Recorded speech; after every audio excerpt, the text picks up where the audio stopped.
दोस्तों, सभी जानते हैं कि ध्यान करना कितना फ़ायदेमंद रहता है। ध्यान यह शब्द सुनने में तो सरल लगता है, पर इसके बारे में जानना और ध्यान करना कोई नहीं चाहता। दोस्तों, मेडिटेशन यानी कि ध्यान, पुराने समय में इस ध्यान ने दुनिया का ध्यान अपनी ओर खींच लिया था। आज पूरा विश्व इसके प्रभावों से इतना प्रभावित है कि हर इंसान इसे अपने दिनचर्या का हिस्सा बनाना चाहता है। दोस्तों, आपको ये जानकर आश्चर्य होगा कि मेडिटेशन की शुरुआत भारत में ही हुई थी। विश्व में मेडिटेशन का सबसे पुराना लिखित प्रमाण भारत के वेदों में ही दर्ज है, और मेडिटेशन ही वो परीक्षा है या जरिया है जिसके माध्यम से हमारे प्राचीन ऋषि मुनि पीर पैगंबर अपने खुद के भीतर छुपे हुए ब्रह्मांड से जुड़ते थे, और भीतर के ब्रह्मांड से ही इस सृष्टि और ब्रह्मांड में फैले न जाने कितने रहस्यों के बारे में वह बिना किसी आधुनिक मशीनों के ही खोज लिया करते थे।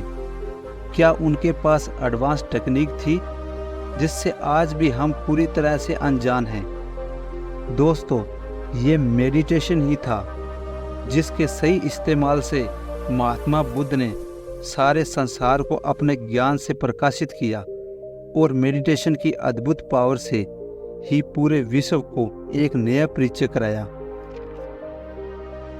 दोस्तों, आजकल की टेंशन और भागदौड़ भरी जिंदगी में मेडिटेशन ही एक ऐसी साधना है जिसके हर रोज के कुछ मिनट के अभ्यास से आप न जाने कितनी परेशानियों से जल्द छुटकारा पा सकते हैं। आज हमारी पृथ्वी पर केवल 4% लोग ही ध्यान करते हैं, लेकिन बचे 96% लोगों पर भी इसका इफ़ेक्ट होता है। अगर हम भी लगातार 90 दिनों तक मेडिटेशन करते हैं तो इसका पॉजिटिव इफ़ेक्ट हमारे और हमारी फैमिली पर दिखाई देने लगेगा।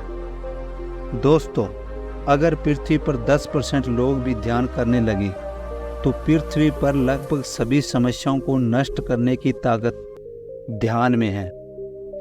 एक बार भारत के साधु महात्माओं ने 1993 में विज्ञानियों के समक्ष ये सिद्ध किया था कि उन्होंने अमेरिका में वाशिंगटन डीसी नामक स्थान में 4000 अध्यापकों को बुलाकर एक साथ मेडिटेशन करने के लिए कहा था, और इसका परिणाम ये हुआ था कि शहर का क्राइम रिपोर्ट 50% तक कम हो गया।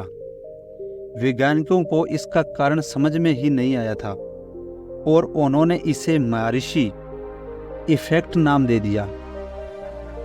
आप भी अपने अंदर छिपे ब्रह्मांड से जुड़ सकते हैं। ध्यान में इतनी पावर है कि इसके निरंतर अभ्यास से आप अपनी पूरी जिंदगी बदल सकते हैं।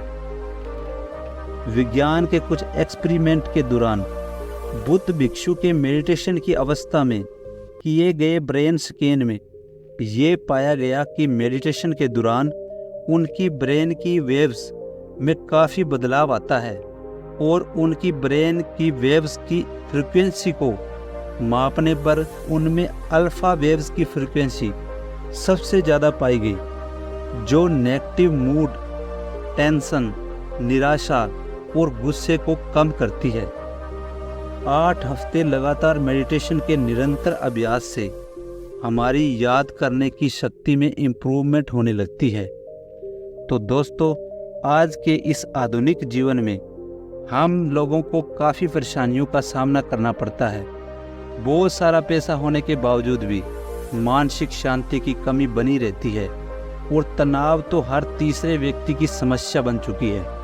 अगर आप भी इन समस्याओं से छुटकारा पाना चाहते हो तो अभी से, आज से मेडिटेशन करना आरंभ कर दीजिए। तो जल्दी से शुरू करें ध्यान।